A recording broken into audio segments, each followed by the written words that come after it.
হোলি সবসময় ফাল্গুন মাসের পূর্ণিমা তিথিতেই পালিত হয়।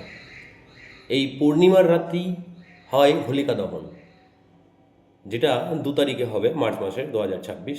আর পরের দিন রং খেলা, ধুলান্ডি বা দোল। কিন্তু 3 তারিখ গ্রহণ লাগছে, চন্দ্রগ্রহণ শুধু পূর্ণিমা তিথিতেই হয়। তাই যেদিন হোলির পূর্ণিমা সেই দিনই যদি গ্রহণ পড়ে, তাহলে দুটো একই দিনে পড়ে যায়। 2026-এর 3 মার্চ পূর্ণিমা তিথিতে চন্দ্রগ্রহণ হচ্ছে। গ্রহণের কারণে অনেক জায়গায় শুভ কাজ ও পূজার গ্রহণ চলাকালীন করা হয় না।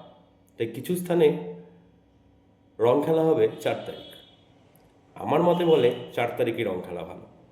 3 মার্চ রাতে গ্রহণ শেষ, রং খেলা 4 মার্চ। গ্রহণ লাগছে 3টে 20 বিকালে, পূর্ণগ্রাস 6টা 33 থেকে 6টা 40, শেষ 6টা 47। যাই হোক, অ্যাডভান্স হ্যাপি হোলি সবাইকে। আর মহাদেব, তোমাকেও happy Holi in advance. Har Har Mahadev.